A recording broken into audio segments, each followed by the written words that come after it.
Welcome to the Cover Podcast. I am your host, Mya-Karren, and on this show, we discuss women and how we are showing up in the world. I'm so excited. Please welcome back Ali Masters. She is the CEO of BioCurls. So the first time we had a conversation, we talked about your natural hair story.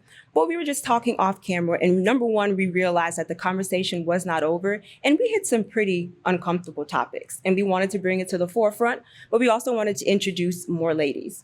So please welcome back Sita Elash. She is the CEO of Vipufka. And then please welcome Jessica. And you are the CEO of DYG Fitness.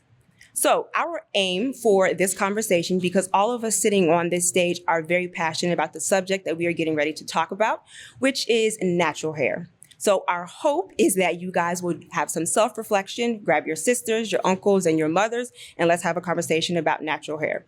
So let's get into it. Texturism.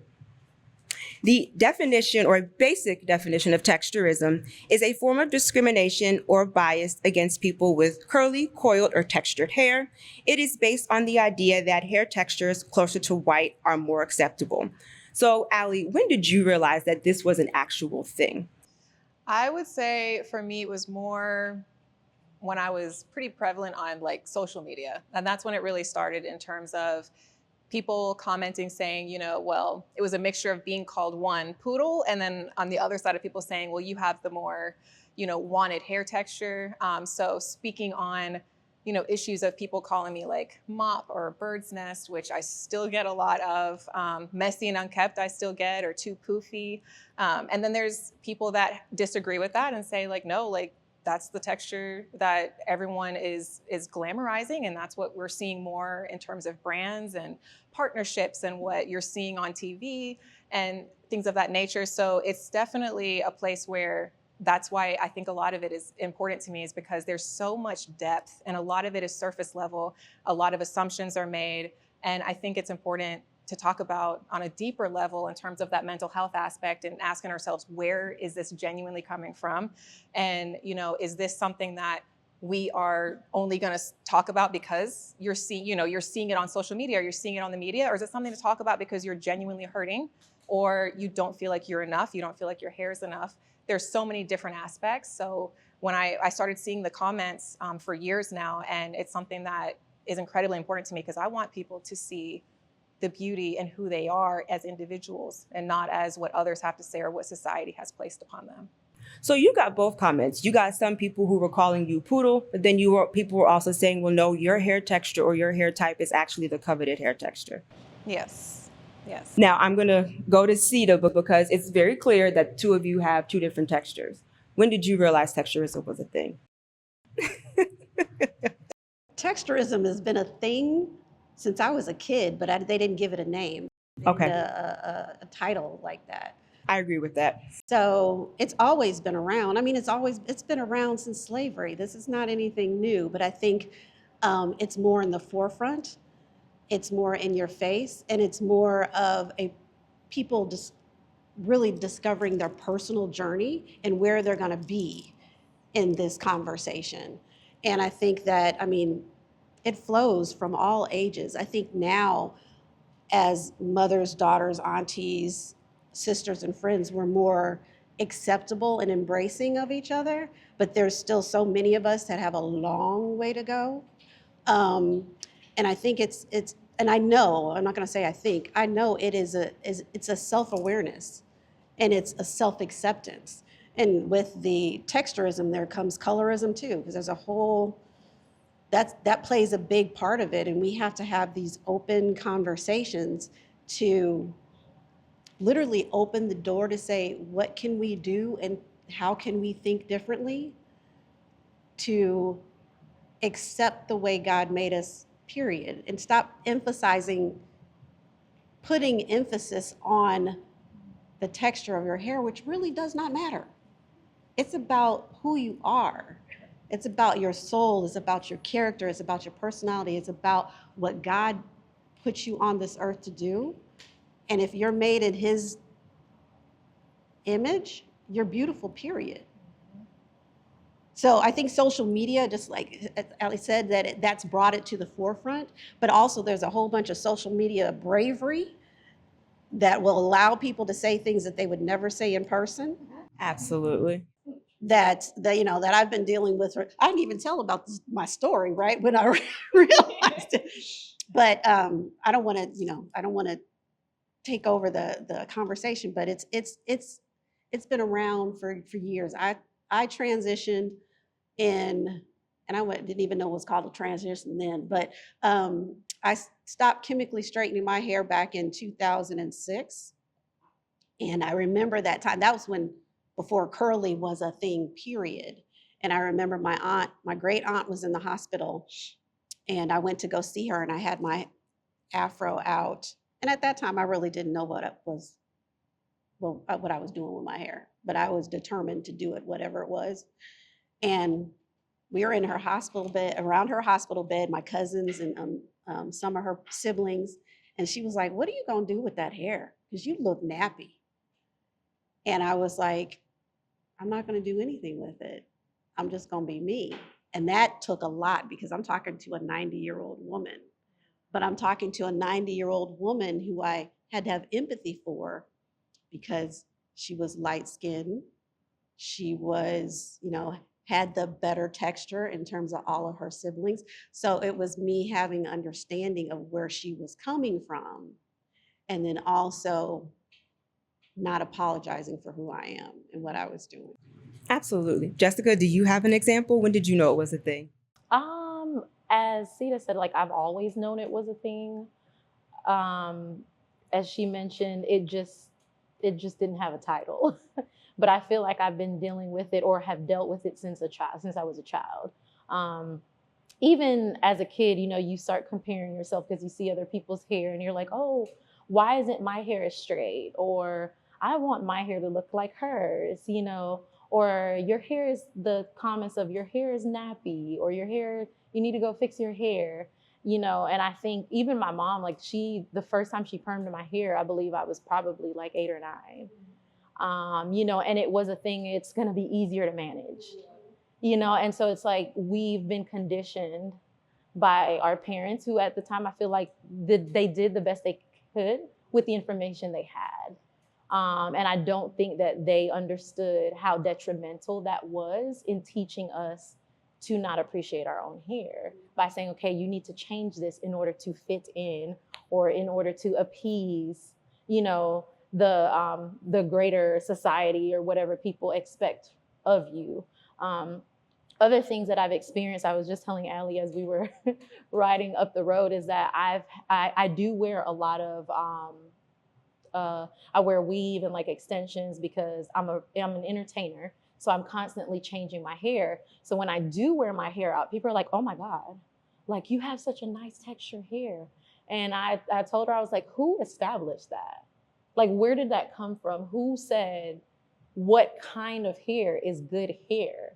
Like, where did that ideology start? And why is that, being said to someone as a compliment? Because it's not. It's not. That's not a compliment, but it shows how much we've been conditioned to think that way, that it's like, oh my goodness, you have good texture hair. Or people are like, I didn't realize you had all that hair.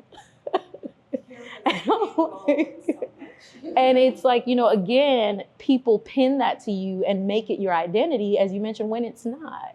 Your hair does not matter. However, you should feel comfortable wearing what God gave you. And just because I do wear weave, or because I do wear extensions, doesn't mean I don't love I absolutely love my natural hair. I love my natural hair, but sometimes for convenience, because I'm constantly traveling and moving around, working out, training, it sometimes is more convenient for me to do something a little bit more practical. But again, this has been something that's been conditioned in our minds, I believe, from a young age, because our parents, grandparents, as you mentioned, this is what they knew. I remember getting prepared for church, and my mom's like, oh, I have to press your hair. And that hot iron, I don't know if y'all remember, sitting on the stove, and you're like ducking and weaving because you don't want to get burned. But I'm like, we were being tortured mentally and physically just to fit a box of someone. You get what I'm saying? It's someone who established this. Perfect segue, Jessica. Let's talk about mothers. We're all grown women, but I wanted to bring this up and just ask the question, are we doing this to ourselves? Because as mothers raising a young woman, you are the first example, or if you are a caregiver, you are the first example of what she sees, meaning that that's what she thinks a woman should be and how she acts. If you have a mother who is either consistently wearing weaves, wigs, and extensions, and that's all that her daughter sees, or if she is constantly huffing and puffing and talking about how terrible and how nappy her daughter's hair is. And Allie, I know I'm going to defer to you because I know this is a huge mental component, but what mindset are we setting for that little girl as she's growing up? If the mother is always wearing weaves and wigs and she's never seen her mother's natural hair, and then when it comes to the daughter, it almost seems like the daughter thinks that her hair is a burden or that it's a problem. I would say, for me, I grew up with my mom being in the hospital all the time, so I grew up with a housekeeper who raised me, but she knew nothing about natural hair.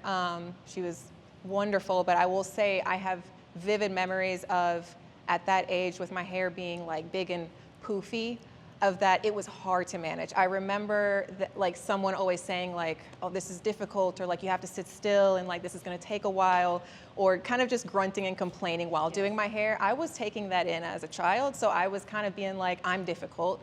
What can I do to make like myself be more easy and not a burden? Because I started to feel like a burden in more ways than one. And I vividly remember my cousin, and she was doing my hair, and I was full-blown sobbing tears, and I just remember her like yanking my head back because I kept trying to like move, and I just remember her saying like, this is gonna take a while, like you're just gonna have to get over it. And like, it was that whole thing of like, I hate my hair. And I remember at a very young age saying, I do not want this anymore. I hate my hair. So I always said, can you do something to put it up, put it away, braid it? I don't care, but I don't want it. Like, and that's when I remember, like, that's when it started of, I don't like the way I was born. So I remember in those moments of people saying it was difficult, that's when I started saying like, my hair is a problem. I mean, I agree 100% with that. That's, as I mentioned before, some of the things that I experienced is, when my grandmother had to do my hair, it's like, oh my goodness, you need to sit still, or, tugging and the complaining. And, finally, again, when my mom parted my hair, she was like, it's just going to be easier to manage for everybody, because that way I won't have to hear you crying. And I think the issue with that, as I mentioned, the conditioning is now it becomes deeper than. Yes. It cuts deeper than hair, because now it makes you question your own self-worth. Now it makes you think or see yourself as a problem when you're not a problem. Your hair is not a problem. There's absolutely nothing wrong with you, but this is what you're being told. So as a child, you don't know how to separate your hair from who you are, because you haven't been taught that emotional maturity. You shouldn't have to. Absolutely. You shouldn't have to do that. And the people who are meant to protect you are now hurting you in a way that they can't even see. They don't even know. And you're absorbing that because you're like, okay, this is a person I look up to. So that's what makes you think, okay, if the person I look up to and that's supposed to protect me is telling me there's something wrong, then at your core, you start to believe that. And then everything after that continues to solidify that thought. And you go through life thinking, wow, like I have to tuck my hair in, or I need to continue straightening my hair. And then here comes society. You walk into a job and it's like, what's going on with your hair? Why isn't your hair straightened? Why isn't your hair done? And then you think that that's the standard. You think that that's what's supposed to happen because that's what you've been taught. It's definitely a generational thing, because the same stories that you all are talking about, I'm older than you, and we've dealt with the same, I can verbatim, the same things. And then we have the same comments, the same criticisms, the same, your hair is this, so this is going to be a difficult, like, prepare yourself for the pain, prepare yourself for the anguish. And like when my mother would have to do my hair, was always, your hair is just like, you have your father's hair. Well, they were divorced and I look like my father. So it was like, it was another personal, I won't say attack, but it was her issue manifesting on me. And that's why I say that it was like, you're asking, where did this come from? It's a lot of layers. It's a lot of layers that women have had to deal with.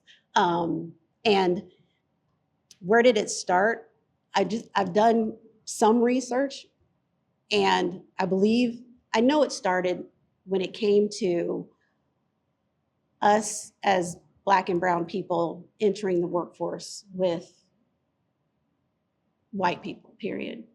And in order for us to be made more palatable on them, our hair was the big difference, right?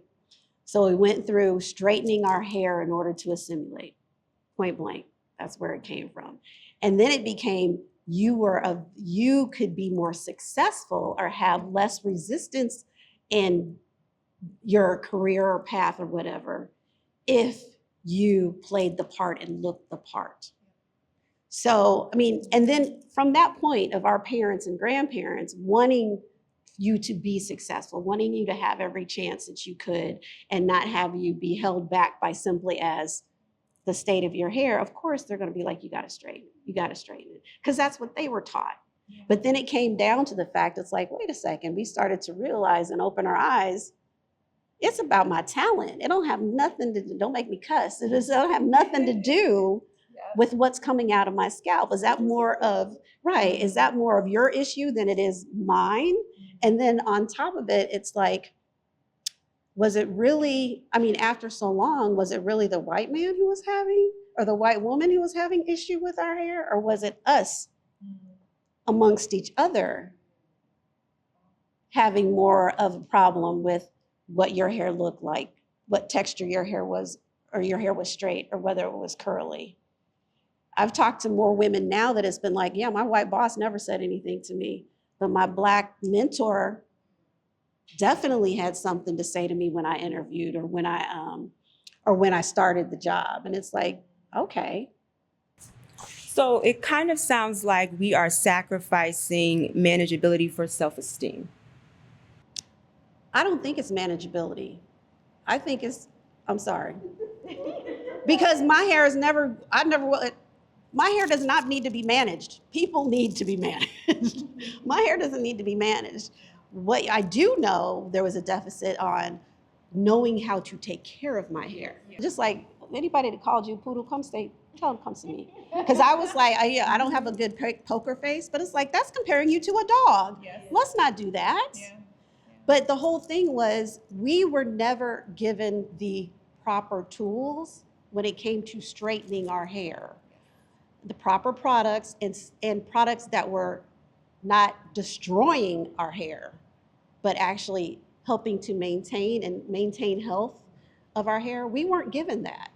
In the very beginning, the products I think that were created by Black people, yes, they were healthier and not full of different chemicals and this, that, and the other. But there's a whole economic side to this. There is. There's a whole economic side. What Black and brown people spend on hair care and maintenance freaking plays such a role in other cultures that support their whole economic system. Yeah. It's not being manageable. It's about you knowing how to take care of your hair. Not take care of my hair to want to look like her curls, but take care of the curls and maintain the curls that I have on my head. Absolutely. All right. The next thing, which I already know, she's mixed because she has good hair. Allie. You're mixed?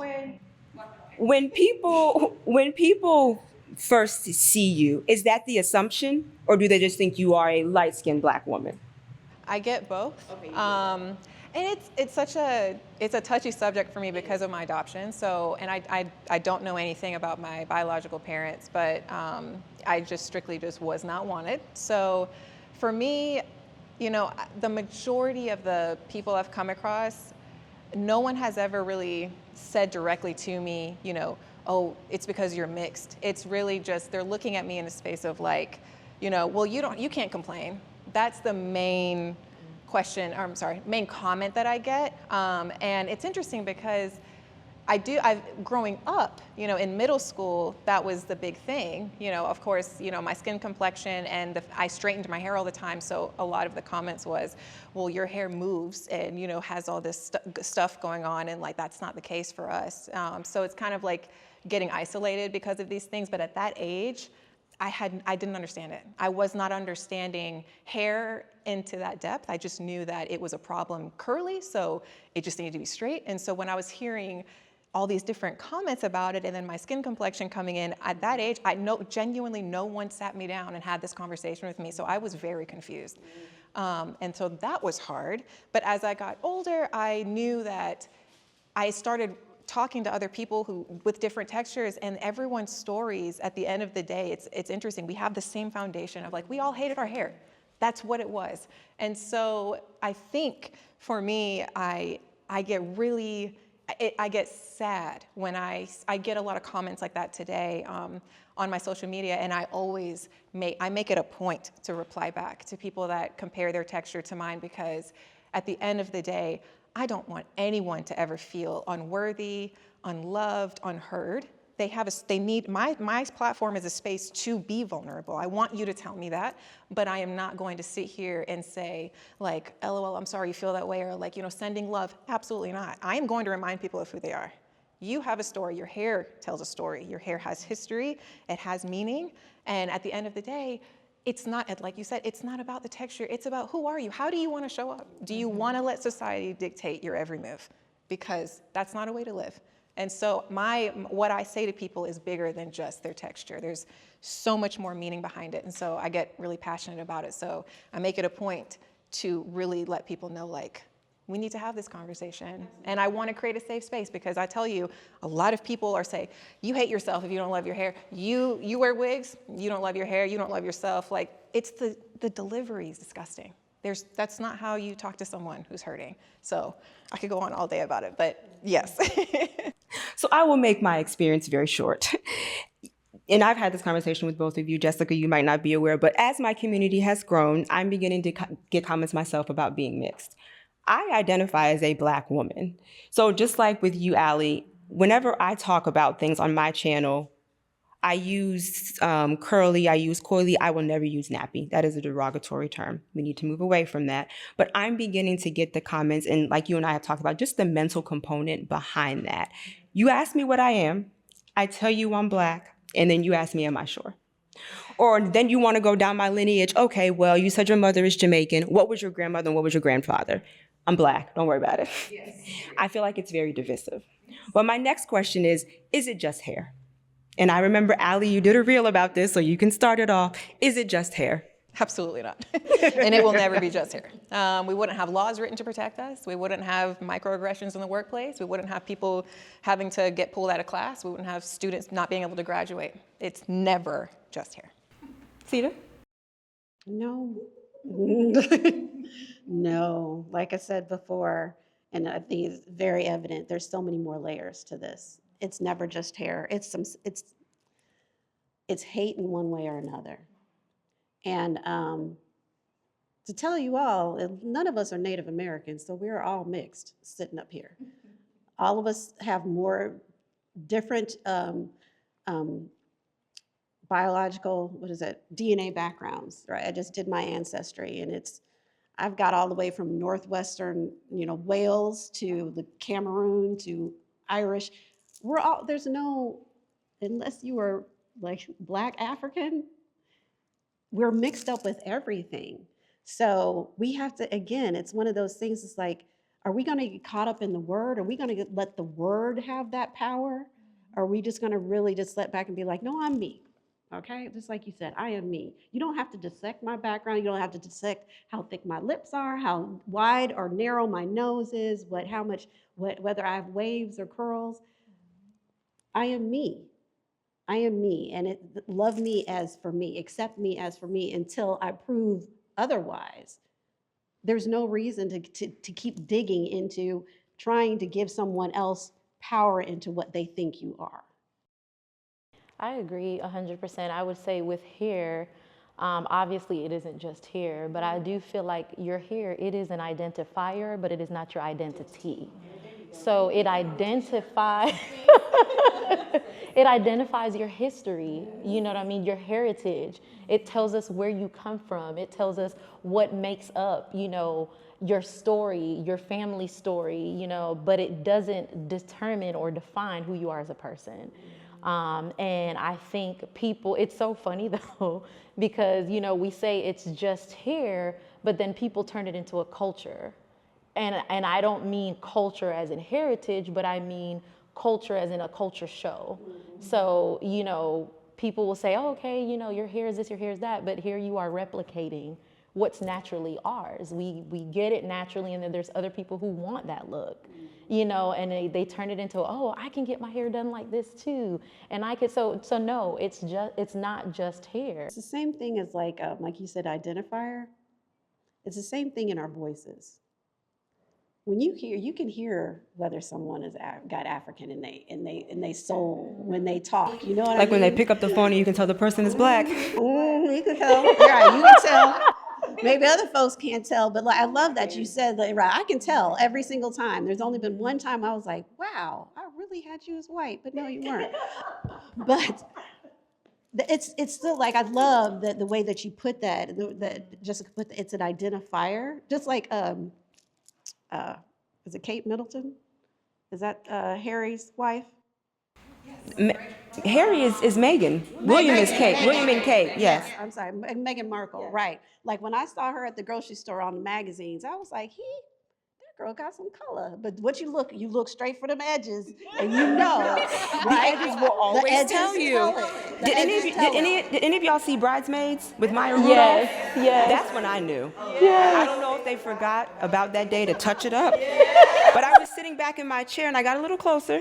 I said, wait a minute. I see those edges, Maya. You know who her mom is? Minnie Rippleton. Yeah. That was my first time being introduced to her. Okay. Yeah, but that was. You like, right. The girlfriend got some color in us. Wait a minute. I see those roots. I see those roots, Maya. All right, let's move on. Jessica, I'm going to start with you, but let's get a little bit deeper because you touched on it briefly. Is wearing wigs, weaves, and extensions, or wigs, weaves, and extensions with looser texture self-hate? I don't think it's self-hate, but I'll get deeper into that. I think it depends on how you view it. So there are caveats. There are definitely caveats with that. So if I were to say I will not be seen dead with my natural hair, the only thing I'm gonna wear is wigs, weaves, and extensions, then at that point, I think there's a deeper issue. Because at that point, you do think that there's something wrong with you in your hair. And I think that's something that I get too, because people are like, well, if you have all this beautiful natural hair, why don't you wear it more? You know, and so I'm like, I love wearing my hair, but again, sometimes it's convenience, but I don't mind wearing my hair. Like I'll go out with my hair freshly washed and let it air dry and go to the supermarket. I'll go to the mall. I don't care because I actually love my hair. So I definitely think that the caveat is if you, once again, are using that as as your identity, tying your identity to the way that your hair looks and thinking if it doesn't look a certain way, then now that changes your ability to be more palatable or to fit in more. You know, I don't care about fitting in, so I'll wear my hair. You know what I mean? But I do know people who will not be caught dead with their natural hair. Oh no, and that's the reason why I asked, because I have right here caveats, and you gave the examples. But a question I do want to ask you, since you said that, do you think that some of the women who are using that as an excuse, do you think they're hiding behind, not necessarily self-hate, but maybe they don't feel comfortable, but they're using the experimentation as an excuse? Absolutely. Absolutely. And I can say that at one point I was one of them. Okay. But that came from a place of, again, me having a lack of knowledge of how to properly care for my hair. It wasn't because I didn't want to wear my hair. It's because I didn't know how to care for it in a way that really accentuated my curls or really brought out, you know, more of what, you know, of my texture, so that I can see, okay, in my mind, I was like, okay, if my hair does not look like this, then I'm like, okay, it is a mess, because that's what I was taught, you know, from a child. That's what I heard. So yeah, that trauma, you know, that foundation was there, because let's call it what it is. It did create trauma, you know, and I lived with that and I carried that along with me. Those comments stick with you. Yes. And so I taught myself, okay, if you don't know how to, you know, manage your hair, or if you don't know how to properly do this, then it's not in order, you know. But once I educated myself, because again, I wanted to learn to love myself wholly and completely, and my hair is a part of that. So once I educated myself on how to properly care for my hair, oh, it's endless. I love my hair. So how did your mindset, how did you change that? How did you overcome that? That came through self-healing of my self-image because again, growing up with grandparents or some of these comments, I feel like I tied my identity to my identifier. And because of doing that, I did not know how to separate the two. And because I lived with that for so long, and of course other traumas, all of it just gets mixed together in a whole bundle. And so trying to unwrap those layers of who you are and learning you love every part of you. You don't pick and choose which parts of you to love. The good, the bad, and the ugly all make us who we are. Even that trauma that I'm speaking of, that that gave me the power to stand up and say, girl, love your hair, love yourself, and show other women that it's okay to love themselves too. So then it became more about a statement, a personal statement, other than this is trauma that I've dealt with. So now I wear it proudly because it's a sign of healing for me. I think a lot of it for me, I recently made a video about, what comes easy to someone can be challenging for someone else, and everyone learns at their different pace, and you don't know anyone's story or their mental health story. You don't know where they are in their life. And so a lot of it for me is if you have something to say about someone's hair, I think it's important to really be careful about your delivery. And I'm always going to be an advocate for, if you're not going to create a safe space, someone's not going to respond in a safe space way. They're not going to be honest with you. They'll protect themselves first. So I feel like you won't ever be able to really understand someone if you come at them in a way of like an assumption, right? Like I'm looking at, if I didn't know Jessica, I can't just go like, oh, she's wearing a wig, she hates herself. I don't know anything about her. And social media cracks me up because people think they know their entire life story based off of a video. So, at the end of the day, it's important that your assumptions really just need to be put back there, and you can have them, that's fine.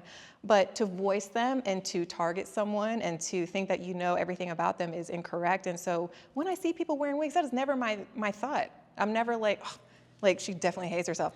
I have no idea. And I love to wear wigs in a sense of like, I genuinely love to just try things. I'm like, okay, for my, my rehearsal dinner, I wore a straight wig. I hadn't seen my hair straight in years, and it was fun. You don't know. You never know what someone's going through. So I think it's another thing is just that delivery is important. If you want to talk to someone, talk to them in a place of like, I want to hear your story. Tell me more. Not, why are you wearing a wig? First of all, hold on. Whoa. I think that's intense and overbearing. So a lot of it, I think, too, if you want to know, just ask, but create a safe space to do so. I think it's 3 points that I want to make. First, I think a woman of confidence, she's wearing her confidence in a different way. So yeah, you don't want to judge, but you can kind of get that feeling whether or not that wig is hiding other things or not. And I'm not going to judge you whether you have a wig or not on. But what I do want to, like Jessica said, if you're depending on that wig or you're depending on that weave. Like you won't leave the house. Right. Then there's another level of discussion we need to have. There's another level of what is it that you don't like that you think that wig is filling the gap for? I think the other thing is that where my point is with my product, are you destroying your hair by depending on the wig and depending on the weave or because no matter what, there's a lot of chemicals and some bad stuff. I'm not a wig wearer mainly because I couldn't leave it on very long because I'm so allergic to it. Oh. Like the itching and the scaling and even with the braids, I love to wear my box braids and faux locks and all of that. But the hair that is coming from overseas, it's so laden with lead and formaldehyde and everything else. And it was like, okay, every time I put it on, my body would have a reaction. So it's like something else is going on here. But there's a lot of us that will ignore that, ignore our body telling us to not do that. And then we end up sacrificing our hair follicles, and then we're in a perpetual cycle. And then you have to wear the Then wig. you have to wear the wig. So then it's that thing too, to be like, okay, am I sacrificing the health of my body in order for my vanity? Okay, so we kind of talked about mothers and the image that they set for their daughters, but let's talk about the Black community as a whole. Sometimes, and I believe the saying is it be your own. I specifically remember Living Single is one of my favorite shows. There was a specific episode, I don't know if you remember, Kyle. I believe he's a stockbroker or an accountant. He was trying to get a very big account. His two bosses, there was three counterparts. There were two white guys and there was a Black guy. His name was Lawrence. Apparently they had a conversation without Kyle about his hair, because I think at the time he was growing like the little dreads. His two white bosses were okay. Come to find out, Lawrence was the one that told him that he needed to change his hair. So we talked about mothers, but like I said, I want to bring it to the entire community. Sometimes it seems like it's coming from within, because for me, all of my crazy comments have come from Black people. A white person has never said anything to me about my hair. As a matter of fact, they're intrigued and they have questions. So we talked about the mothers, but what about just the Black community in general? Sita? I think we have a ways to go. I think like I said, there's a lot of residue there. And I think we have to be better to do better. I have 3 sons. Two of them have locks, and one wants to grow locks, but I'm not going to let him, just because he can't pay for them for himself yet. He's going to be in my pocket deep, and I got to get my locks redone. But I believe that, and it's an interpretation. Let me start over. With my 3 sons, I listen to them talk. Okay, and the oldest 2 are 22, and the youngest is 13. It's so interesting to me that all 3 of them cannot stand with weaves or extensions, fake hair, any of that. But is that how you raised them, though? That's what I was going to say. I don't know if that's me. Okay. Because I've never been anti-fake hair, because it's just one of the things I couldn't do myself. Okay. I've worn a wig now and there just to spice it up, have your alter ego or whatever. But I probably did. I'm not going to say it's not an extension of me, but I think kids that are younger have way less. They're not as pigeonholed into their thinking. They think a lot wider than we do, and they're accepting of a lot more. Yes. Than I am, right? Because even now, like when they meet somebody new, I'm like, well, what is she? And they're like, she's a human. And I'm like, I know, is she white or Black? And they're like, well, what does that even matter? And I'm sitting up and like, you know what, you're right. It doesn't matter. But they're helping to teach me to have a broader and open mind. But to say that, to go back to that, for them to be, one of their sayings is they see so many girls talking about protective styles, and they're like, you need to be protected from your protected style. And I'm like, wow. But I am proud of them that they've set the standard for themselves, and they want a they want a mate who embraces themselves naturally. And it's just intriguing to me that they think that way. Now, what was the original question? That is. Oh, do we do it as a society? Right. We're just so deep in conversation. As a Black culture, I think we are our own worst enemy. There's so much judgment within the culture itself that I know we need to do more in terms of uplifting each other, and just having this right here, just having this open conversation is the way to start to manage and control and take back the narrative, right? Because I believe there was at one time where we didn't have this issue. It may have been before we even came to this country, but there has been a time where we didn't have this issue. And we can squash this issue, but we have to be very, very open and accepting and receptive and listening to our own stories and finding how we identify with each other and giving each other support within that. Because I'm looking at these two ladies and I'm like, you all are both beautiful. You are absolutely beautiful. But I remember that third point. When I do talk to women, because yes, hair is one of the things we do notice on people, but I make sure to say, you are beautiful. And by the way, I love your hair. Because I don't want to start, ooh, your hair is great. Because that negates, in your mind, it negates everything. It could negate everything else about you. Yeah. But it's one of those things, it's like, we have to hear ourselves. And because our words have power. And I think we have to be very purposeful in our words. So that's one of the things that I've made sure for myself to be like, the Holy Spirit puts it in my mind to say something to somebody, I'm saying it. Because I never know what that person may need, and I never know what that person may have to give back to me. I'm going to go off on a bit of a tangent here. You're married, I'm married. Jessica, are you dating? Yes. Okay. Have you noticed? No. Because I'm beginning to notice a trend as well. And since you're dating, these women are taking it, I am as well. Have you noticed that there are Black men who will wear their hair natural? Whether it's, I think it's the sprush or whatever it is. Yeah. They have locks, they wear their hair natural. But they will not date women who are natural. Yes, That's a real thing? Definitely. Yes. Oh, absolutely. Really? Oh, yes. There are men out there who... They all voted against Kamala too, didn't they? That's another topic for another day. And I'll leave that at that. But they are out there. And actually, I was married, for 11 years. But...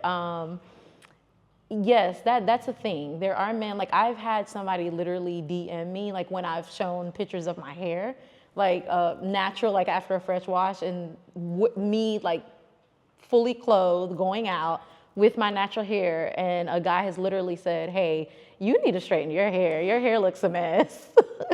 He DM'd you this? Yes. That means he's felt strongly about this. He wasn't going to say it to her face. Okay. No, that's not true. That's not true. That is not true. When I was in college, I had someone oh yeah. Yes. No, I've had somebody tell me that. Nobody that it was like going to date. It was a friend of, and I was like, you're not my husband, so I don't really care what you have to say. But. Okay, but it really is a thing. Oh, absolutely. Have you ever had a person outside of that individual who DM'd you, someone that you showed some interest in? Have they ever told you that to your face, or have they just said straight up, I'm sorry? So I haven't dated a whole lot of people. No, I'm not trying to make you seem like But I have had an experience with someone who I was kind of like building a friendship with, say that as what he thought was jokingly. And to me, I was like, that's not a joke. You know what I mean? Saying stuff like, oh, why don't you go get your hair blowed out? There's something to that. You know Even though it was in a joking manner, yes. Did he keep asking you that, or he kept? Because it was said various times. And so to me, that tells me that you have an issue with Black women. Whether you're aware of it or not, subconsciously you have an issue with, or Black women and their hair. Because for you to idealize or in your mind say, okay, this is what a woman should look like to be put together, then that tells me that there's been some conditioning on your end too, which goes back, kind of touches back on the society as a whole. I think that, especially for African American people, not saying that other cultures have not experienced this, but I do think that hatred towards one another, that's a seed that's been planted. And it's easy when you don't know who you are to be told who you are. But when you know who you are, you can stand in that, and as the people say now, stand on business. So I think that men alike as women, hearing things, being conditioned to certain things, whether it be the workplace, whatever it is, somehow in their mind, some men have gotten that idea like, oh, your hair needs to look like this. Like, and that's absolutely ludicrous. Like, that's crazy, because you shouldn't tell a woman who they are. And that makes me think that you don't know who you are, because you came from a Black woman. You came from a woman whose hair looks like mine, so for you to say something like that, it tells me that you have an issue with your identity. Absolutely. That's actually a perfect segue to the other two ladies. Crazy comments and/or experiences. Allie, what crazy comments, what crazy experience do you have about your hair? I know you have some. I'll say, like, I think the craziest thing was when I was in line shopping, and it was the guy at the checkout that was handling the cashier, and I walked up there and he immediately asked if my hair was real, and I said yes, and then he said, "Nah, lift your bangs." And there was a line of people behind me, and they were all white women, so they were like, "What do you mean?" Like, they were, "Lift what?" Like, everyone was like, "What is happening?" First of all, the moment that happened, though, the day I was having, I was not doing well. So He signed up for it. Right. He tipped you over. He did. But it was one of those moments where I was like, I can either let this man stir me up and make my day worse, or I can really, let him know it's not going to affect me. I looked at him and I said, I am not going to do that. And he was like, kind of doubted me, like, well, then it's not real. And I'm like, that's fine. But it's the fact that he was so comfortable to ask. He was so comfortable, and it really just caught me off guard, because at that point, I've never had anyone ask me to do that. Like, prove it. I've had people say, like, that's a wig, still to this day, it's not real. And what really kills me is people being like, she's on social media lying to you, like, you can see the lace. And I'm like, this is unhealthy. Like, it really kills me. But, for someone to doubt me after I've told you, yes, one, and then two, ask me to lift my bangs and prove it, was like, I was beside myself. But I mean, it was one of those days where, and someone was like, you should have asked to get the manager. And I was like, I'm telling you right now, I pick and choose my battles, and I'll tell people this, because the day I was having, that was not the time. It really wasn't. I needed to get home, just know.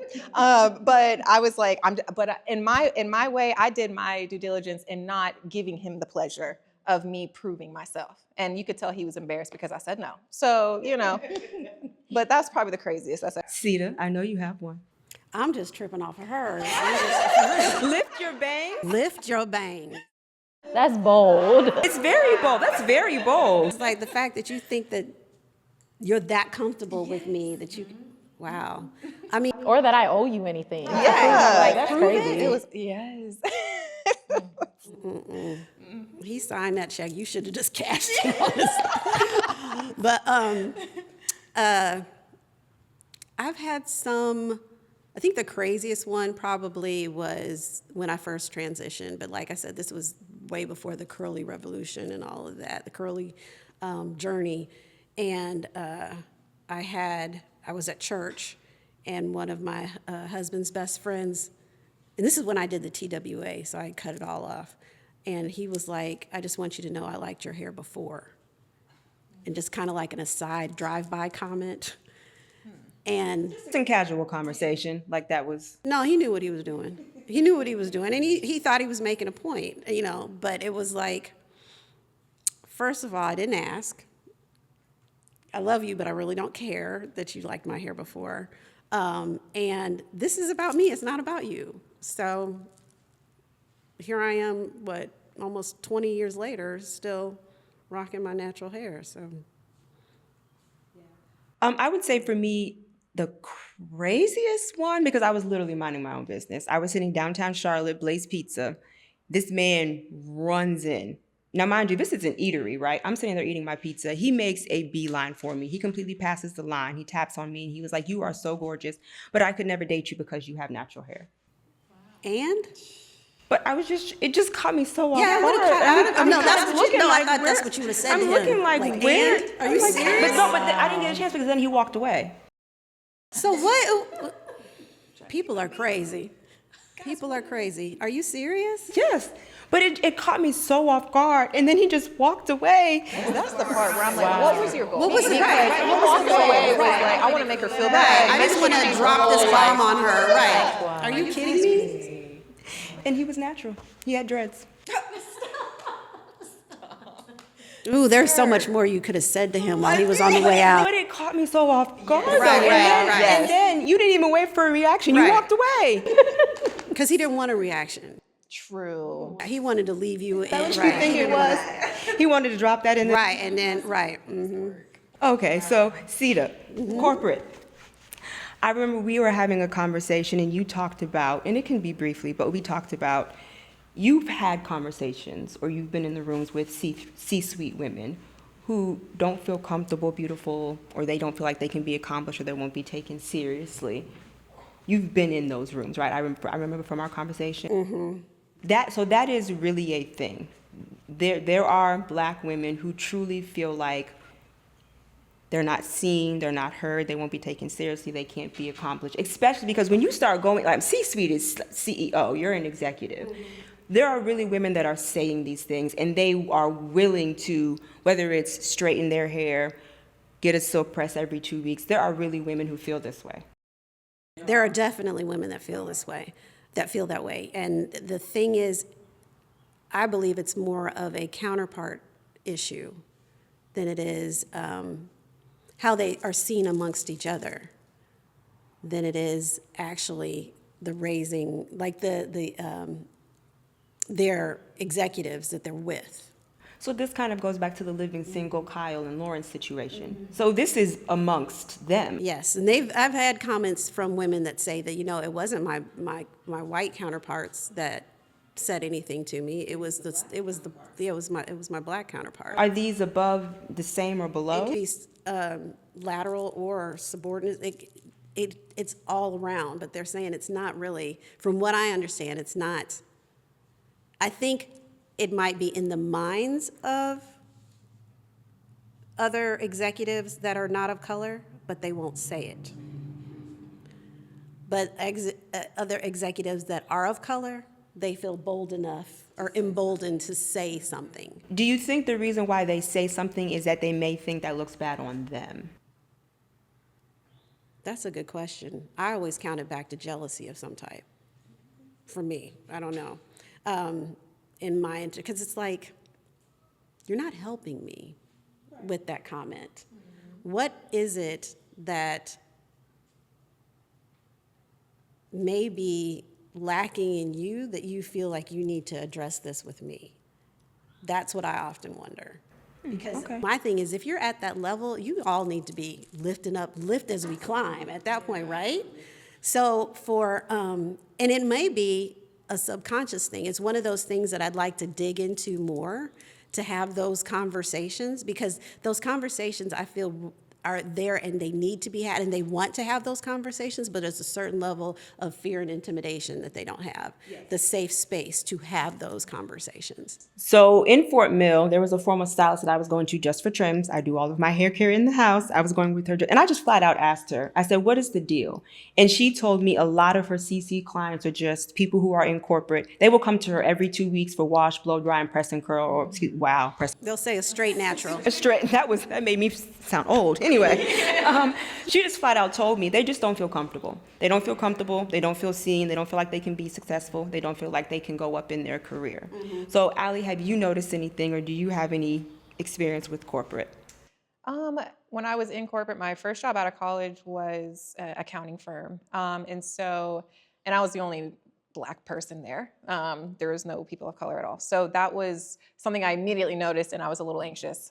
But I remember the comments were more curiosity at my first job, which made me uncomfortable because I would switch up my hairstyles or I would get braids and they would be like, whoa, how did you do that? You grew all that hair last night. Yes, and make it a thing, And so I was like, I don't want to be like Center of attention, right? Yeah, and so as I transitioned into other roles, I noticed, which we talked about previously, was a role where we went to a lake house because it was a property management role, and I ended up not wanting to go on the boat ride because I was in a conversation and I didn't want to stop talking to this person, so I just politely said no thank you, but the guy screamed at me from across on the boat and was just like, oh, do you not want to get your hair wet? And was just like, I know how it can be for you. And I was like, I gotta go home. Immediately I was like, this is not a safe space. Like, I cannot do it. And it was a smaller workplace too, which made it even more difficult. So it was just, it's the sly, like microaggression comments for me that really just get to me. But I feel like a lot of it too was, I've been told my hair is too much and it's distracting, and that when it's wet, it's much prettier because it lays. So like there's different, so there's different things. Did you ever feel like your ability to do your job was called into question? Yes, because I was my hair in the workplace. Okay. And that made it difficult. So there were days where I would put it in a bun. I mean, I just would like slick it down. Yeah, just so I could, or if I was meeting with like other executives. You would pull your hair back. Yeah, just because I just didn't want anyone to like make it a thing or like take away from like why I'm there in the first place. And so I did have those moments, and and also like wanting to sign to an agency, I got excited and they turned me down because they were like, you got to make your hair small. And I was like, Do you feel like they wanted you to be smaller in general? That's what it felt like. I was like, I don't understand. I don't know. They were like, you need to make your hair smaller. And I'm like, what? So it was, but younger Allie would have done that for sure. And so I've grown a lot, and now I'm okay, being like a villain in someone's story, which I've talked about with her, because I'm like, if you want to make me out to be a bad person because I'm not going to change the way I was born for your comfort, then like, that's okay. But that was hard because I wanted to make my money so I could live, and so that was very challenging. So corporate was stressful. And then I had those moments of like, I was accidentally on an IM chat in a group chat where they forgot to remove me and they were talking badly about me. And so I took a screenshot, went to the boss who was talking badly about me, and I put it on her desk and I said, yeah, this will be my last day.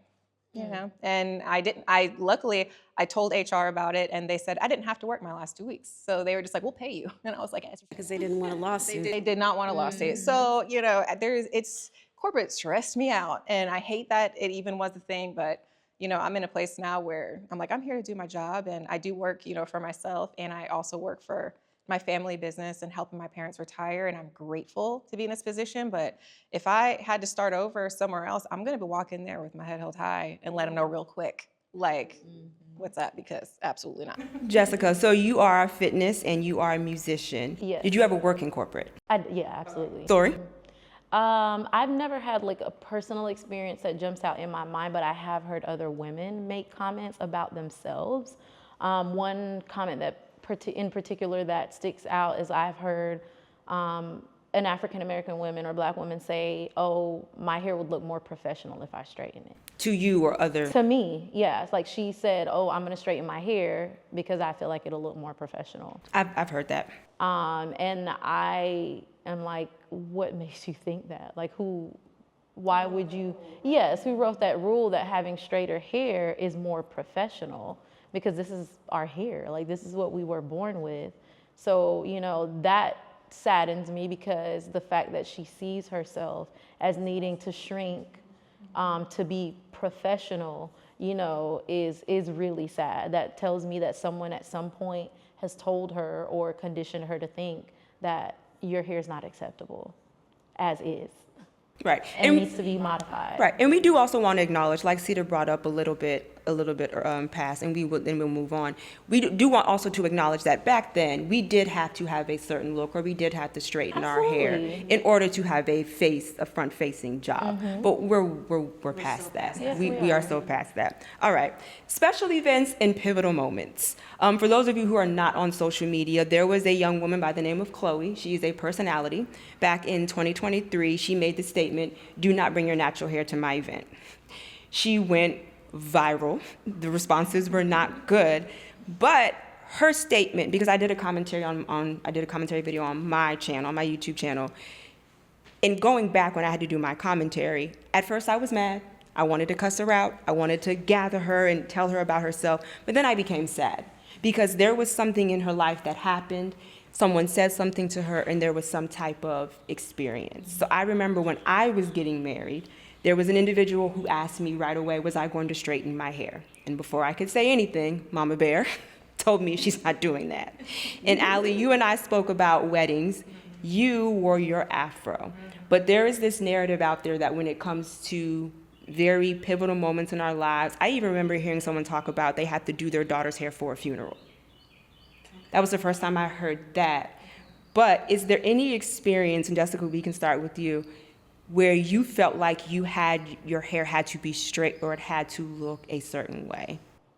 Yes, and I would say that like for my wedding, back when I got married, I did wear weave because I felt like in my mind, I thought, okay, this is like a special day. Like I don't want my hair to poof, or I don't want, you get what I'm saying? Like immediately I'm thinking, I don't want it to look crazy in my photos because that's how I, Saw myself. Like I thought that my hair had to be straight and needed to be pinned up in order for it to fit the photos, for the memories to come. The good thing is that my husband at the time, like, ironically, I did actually go natural right after my wedding because he was like, I love your natural hair. He was like, I wish you would wear it more. He's like, your natural hair is actually very beautiful. And he was like, I think you should stop putting that mess in your hair. And I was like, you're right. You get what I'm saying? Like, and that made me feel, actually that moment made me feel more comfortable with exploring options on how to care for my hair. Allie? Yeah, I mean, my graduation for my bachelor's, I pinned straight and I made sure, like I was frying my hair, running that straightening over, like I was not playing around, and I knew that I could not have any poofiness. Like anytime I heard the word poof, I would just be triggered because that was all I heard.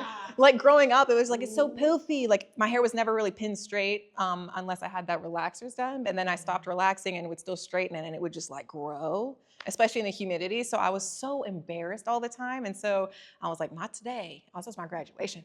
So, full circle. And I got my master's. I was like, oh, I'm not putting like product in my hair. We're rocking a fro, like frizz. I don't even care. Like I made sure that my hair is like natural. Like I'm not gonna try to fix it. We're just gonna rock the graduation cap. And I used grad cap remix, and because I was trying to figure out how to tape the my graduation cap to the headband, and it ended up working out. And they had the tool to do it, and I did it. And I was like, this was full circle moment for me because I was so ashamed of my hair when I graduated from college, my bachelor's, that I knew with my master's, like I did not want to feel like that on a day like that. That was very important to me. So I was making sure to rock it then. And my wedding, same thing. I said, frizzed out. I don't care. Like we were partying it up with my hair, and it's going to be round, and she's going to do whatever she does. And I'm going to celebrate her and myself. And I decorated it with some flowers, butterflies. I'm always going to put something like, and have fun. And like, it's such a fun way to show your personality with your color, which I love. Thank you. And so. You know how you feel about bleach. Girl, ooh, we don't need to talk about it. I did. Oh my God, I love bleach. Ooh, I was bleaching everything, like bleach. And then I got to slow it down, but I did. Like, and now I'm like, okay, we're done. We're done with the bleach. I still dream about her sometimes though. When I see Pinterest photos, I'm like, look at those. There's good bleach and there's bad bleach. I did notice that. I did find that out. Yeah, so, we're behaving. You're behaving now? All right. Sita, what about you? No, I have not had an instance where I felt like I needed to straighten my hair. I think ever since I've been natural, I am so much more daring. And it's actually very liberating. It is. It is so freeing that I can just walk outside when it's raining and not give a damn that it's raining. I am just like, it just feels good. It just feels good that I don't have to have that extra worry on top of it. I did have to learn that I couldn't keep, because in the beginning I was like, bleach it, braid it. Yeah, then you have to learn that, okay, even though you're not relaxing it, our hair is still fragile. And it does take it. Water and moisture is your friend, not your enemy, when you've been taught that for so long when we were younger, not to let water. But water inside and out is just, your BFF, period. So, yeah, I'm looking for, like, even right now, I want my locks to get longer. I'm just really wanting them to get longer so I can style them more and do more creative things with Ornate it. styles. Yes, ornate styles. But it's just, natural hair is just, it's wonderful. Anybody that resists it, I like, let's just have a conversation. Try it. Just try it. Now, that transition, you do need to have a nappy cheerleader to go with it. Oh, no, you are going to have an awkward phase. Oh, girl. Light at the end of the There's tunnel. so much I light. promise. There's I so promise. much light. I so promise. much light, yes. Social media, Hollywood, I feel like, especially nowadays, because social media and technology is everywhere.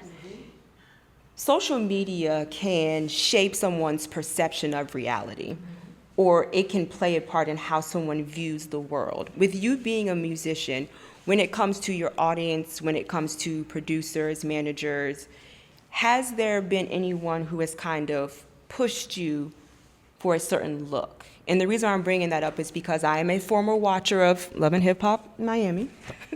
um, my favorite person was Amada La Negra. She considers herself to be an Afro-Latina. I remember a moment when her then manager told her, listen, in order for your career to move forward, you have to get rid of the afro. So if you're not aware of who she is, she basically looks like Allie. She's a little bit darker. Both of y'all are gorgeous, but she wore afro on purpose. But her manager flat out told her, in order for your career to progress, you have to straighten your hair. This is not working. Have you ever ran into that? Have you ever felt like that? Have you ever heard of that? Thank goodness I've never had that experience with my hair. I have had that experience with just overall appearance, where they've tried to say, okay, well, you may need to sell a little bit more of this and be a little bit more of that.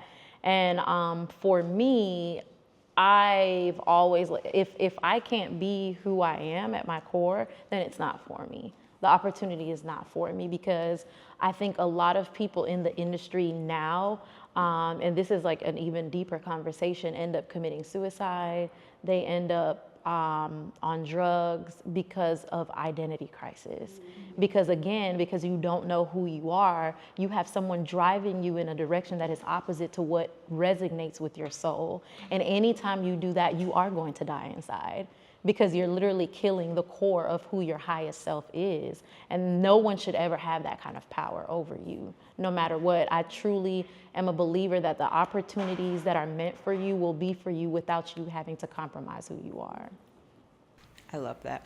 So I'm going to go off on a tangent here for a second. Sita, when it came to you inventing the puff cuff, I'm going to assume that when you were in board meetings and when you were asking for funds, that you were mainly dealing with Caucasian people?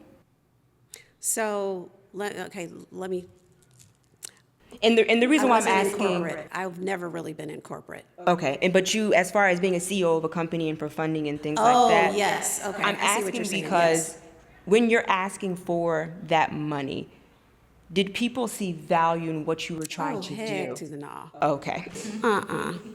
No, because they didn't understand. They Right. didn't understand. They still don't understand how much, and they don't value the black dollar, point blank. So they have no clue. Even right now, funding for me is almost it's. I'm in a difficult place within my business right now, trying to decide if I continue or not, because it has been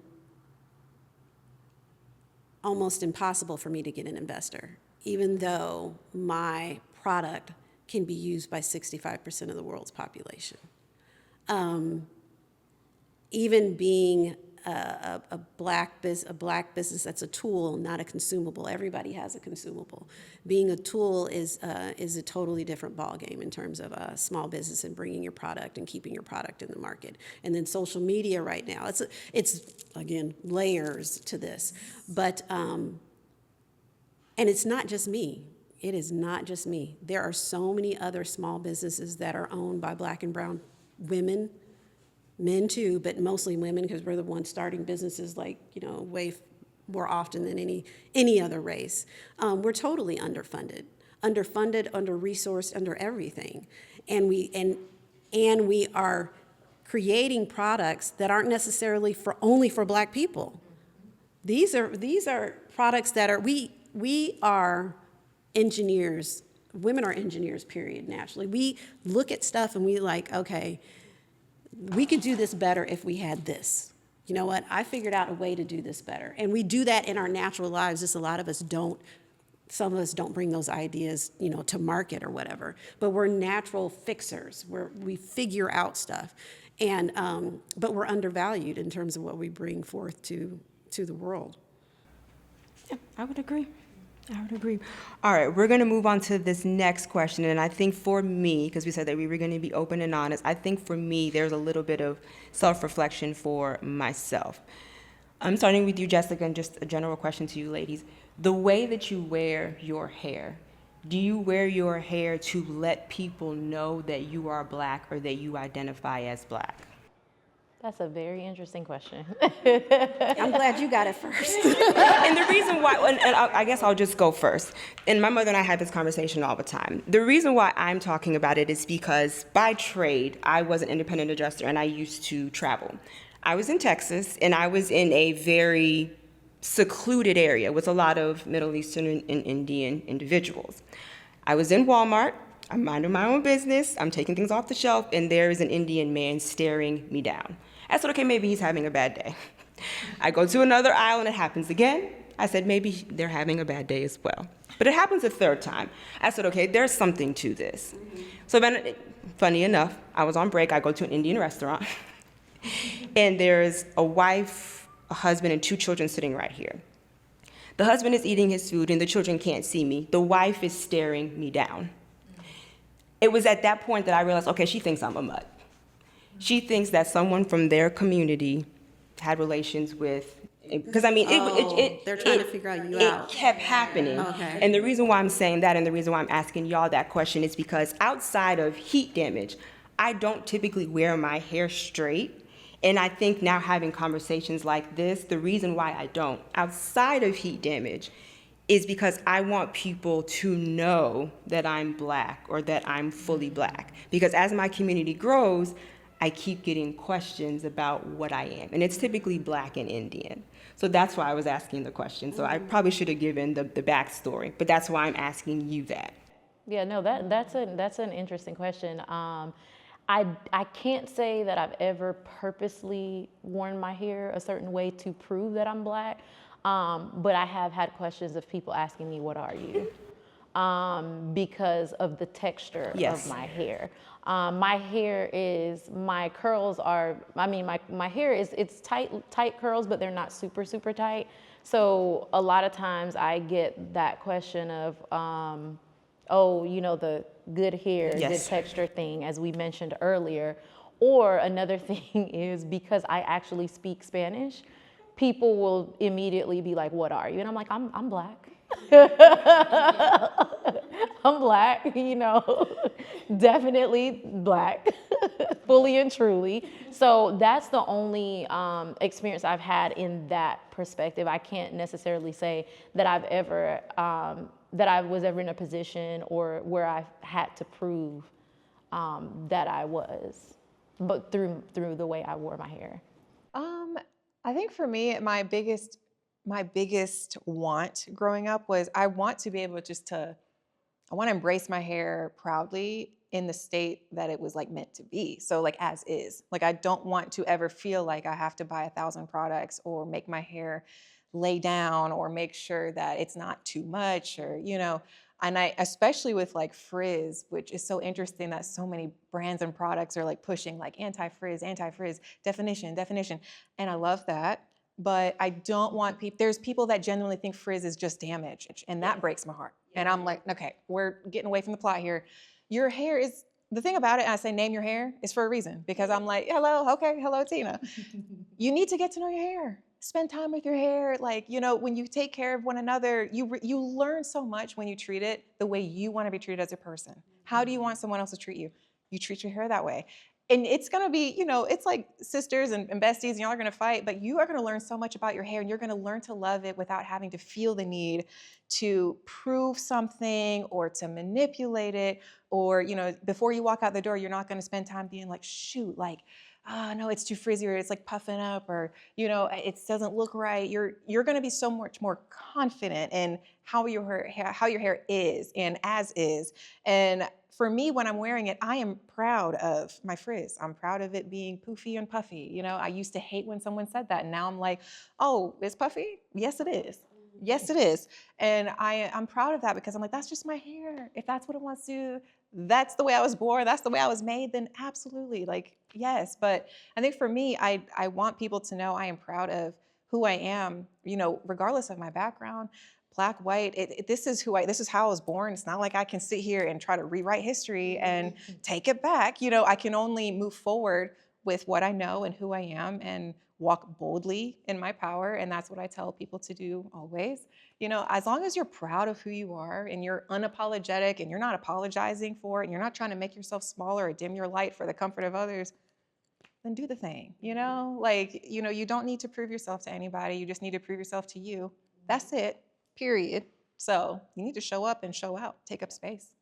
I have not had to do that myself, but my sister, I have two sisters. No, you're definitely not alone. You're definitely, and it was interesting because I have my younger sister who is, we have different fathers, but she's very, very fair. And she has very slanted eyes, but she has her hair is kinkier than mine. And when she was, to this day, she'll go places and people will stare at her. And just like you were saying, and she would be like, what is happening? And I'm like, it's like they're trying to, I'm letting they're trying to figure out what you are.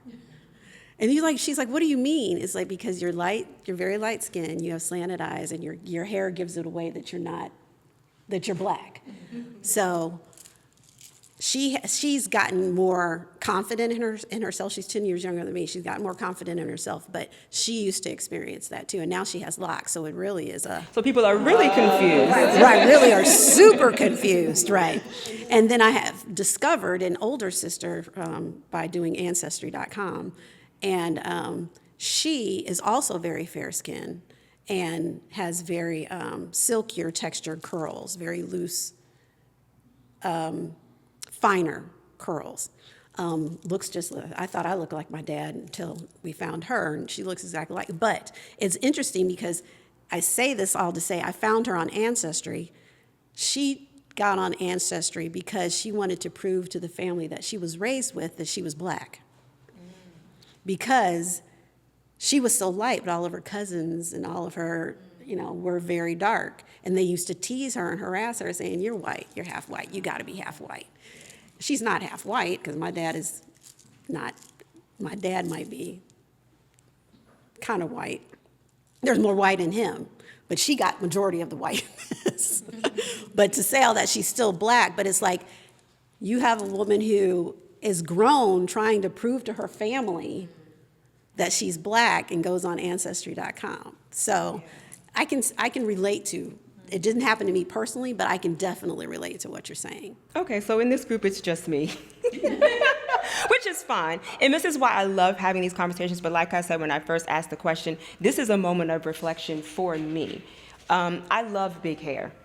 Allie, your hair, everybody's hair right here is gorgeous. But I think for me, and clearly it made an impression on me because I'm talking about it now, but it let me know that maybe I don't always sometimes wear my hair straight because when I wear my hair straight, that's when I get the questions. And then, like I said, we talked about before, when I tell you I'm black, are you sure? Okay, well, what was your grandmother? So I'm not saying that I'm going to wear my hair straight more. I just wanted to have that. I think it's because you're beautiful. Thank you. People are just staring at you because you're beautiful. Well, it was blatant though. It was just in that area, it was all of them. So. Well, that was their problem. And I mean, to speak to that, you wearing your hair straight or not, it should always be your choice. Absolutely. Nothing or no one should put you in a position to where you're questioning how to wear your hair because they're staring at you, or because how we wear our hair is absolutely our choice. Oh, absolutely. If you choose to wear it in an afro, if you choose to wear it curly, if you choose to wear it in braids, however you choose to wear it, as long as you're not tying it to your identity and tearing yourself down because of it, wear it however you want. But I think for me, I equate wearing my hair straight with the questions. And that's why it's like, no, I don't feel like doing that. So. Now I can say before I had my hair locked, I would feel some kind of way wearing it big like Allie is wearing hers because people would stare. Yes. And for me, I'm just like, you're just doing your own thing, and all of a sudden you look up and somebody's locking eyes with you. Yeah. And I'm like, is it, what's happening? But then it's like, they keep on staring. And I had to ask my husband, I was like, something. why are these people staring? But if you're going to do it blatantly, say something. They're not going to say anything. There's never enough bravery unless they get on social and then they say something. But I had to look at it. I mean, he literally like just brought me down. It's not you, it's your hair, but it's them thinking and being enamored with you. Okay, I can take that. Yeah, you just like, hey, because I look good. Okay, right. They staring. All right. I can accept that. All right, ladies, we are coming to the end of our conversation, but I just wanted to touch on one point. And Cedar, we can start with you. Where do we go from here? How do we change it? We've come far, but we still have a long way to go. In your opinion, where do we go from here? How can we change it? The first thing I would say is there's power in your words. Watch what you say, watch how you say it, hear what you say. Because you want to know that how it can affect someone, positive or negative. What comes up in your head doesn't always need to come out your mouth. Let it marinate a little bit before it comes out. Because I mean, all of us want to be uplifted. And I think we have to, just like the N-word, take that power back. That's not something that we have to do. It's one of those things that we give power to words that should not have the power that they have. So that's one of the things, is like, that's the first thing, is definitely realize the power of your words, and then realize we all come from our own biases or whatever, but we do not have to perpetuate it. Show up as the example you wish to see more of would be my biggest thing. And I feel like we underestimate the power of showing up, even if you're uncomfortable because you impact someone without realizing it. The amount of people that have approached me to say, like, thank you, like, you inspired me, or mothers that with their daughters saying, my daughter saw your hair curly and I know now she can do that too.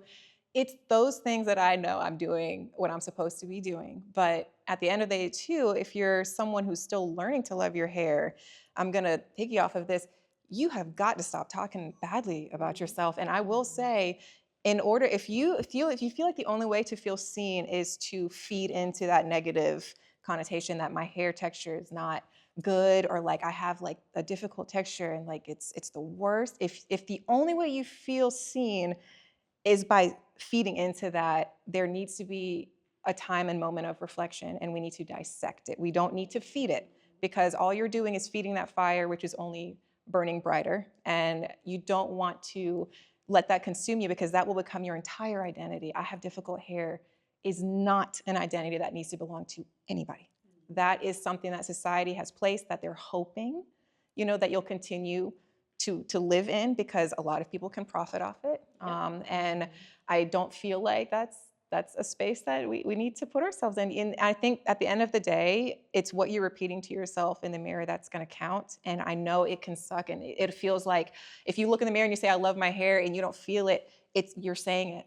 You gotta allow the time to do its job, and build that relationship, have fun with it, name your hair and make it a fun thing, joke about it, do whatever you need to do, but you do not need to be tearing yourself down in order to feel like you're being seen. And I've seen a lot of people jump onto those bandwagons of like, well, she says her hair is hard, and we have the same hair, so that's where I belong. It's not where you belong.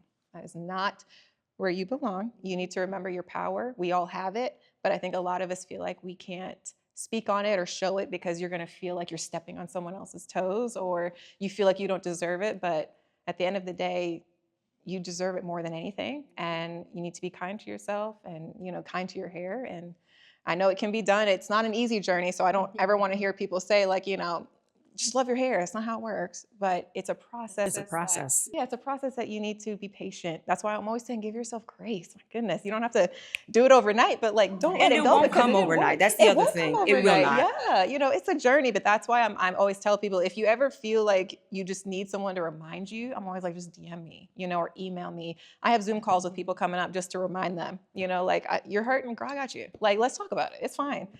So it's just one of those things where, for me though, if you want people to start wearing their natural hair, show up as the example. Jessica? I'd say the number one thing it's going to start with is self-love and knowing who you are. Because if it's not your hair, it's going to be something else. So if you learn to love who you are completely, then you'll walk with power in spaces that celebrate you. And to know that you really have the power to control it, because you don't have to stay anywhere where you're not celebrated. You have the choice to get up and move. Get up and leave, because the truth is like when I think about society, bringing attention to it is great, but the truth of the matter is people are going to think the way they want to think, regardless of what you say, regardless of if you bring attention to it. So the only way we truly have the power to change it is by learning to love ourselves and standing on business about your hair, about your morals, about your values. When you do that, then you let people know, I don't care what you're saying. I'm going to be who I am, and I'm going to shine and stand in that power and own it. And that's what it's about. It's about owning who you are, regardless of what people say or people's opinions or what they think or they're not paying your bills. You know what I mean? They don't help you breathe. They didn't create you. God created you, and you're perfectly and wonderfully made. Accept that and move in it. We're gonna leave that there. That was the perfect ending. So we are coming to the end of the conversation, and I just want each lady, starting with Jessica here, to just talk about their companies. Jessica? Sure. So my company is called Dominate Your Goals Fitness, and my motto is elevate your mind, transform your body. My company is designed to help anyone, but it's primarily geared towards women, to help build their confidence and help them find themselves through health, fitness. Health and fitness, though, I believe it starts in your mind first, as we've been talking about it, which is why I have the slogan of elevate your mind, transform your body. For me, it's not just about teaching women how to be healthy, but also, number one, accepting where you are first. Learning to love yourself as you are first, because when you can love yourself as you are, then you can give yourself permission to evolve. I do personal training, I do nutrition plans, and of course, the other part of who I am is being a singer and songwriter. Wonderful. Allie? So my name is Allie. I'm the founder of BioCurls, which originated as I would say it was more tools for natural hair, but my passion lied more within the empowerment and the mental health approach to loving natural hair. So we've transitioned into empowerment coaching. So I work with individuals one-on-one, and just help them reach their hair goals in a more meaningful way instead of using a product to fix a problem, and using it as a Band-Aid. I'm there to pretty much get rid of the scar and the battle wound altogether. And so that when they move forward using products or anything for their natural hair, at the end of the day, their foundation is strong. They have that relationship with their hair, and they're going to continue to show up unapologetically. So I really focus on natural hair empowerment and just helping be your personal hype woman, if you will. So. My name is Sita Lash, and I'm the founder and inventor of the Puff Cuff. Let's say 11, 12 years ago, I invented this when I stopped chemically straightening my hair, and I needed to be able to put my hair up in a way that made me feel comfortable in my own skin with my textured hair, as well as not have me to have a raging headache by the end of the day.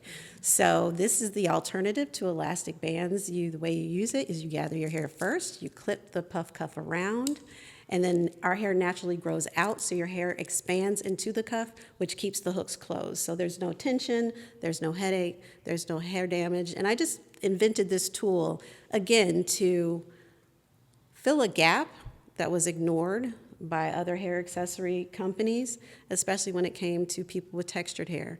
We're using tools that were never designed for us to begin with, and it was like, okay, there's something that we need. Let me fill that gap and put this on the market so people can have a tool to help them embrace and love and style their curls that they would naturally, that it just feels natural and good to them. So I just want to thank you ladies once again for this conversation. I know there's going to be a lot of comments, but like we said in the beginning, we hope that this conversation just opens the conversation in other communities and with mother, daughter, sister, and maybe even sister, brother. Everybody's information will be down below. I will see you next time. Bye.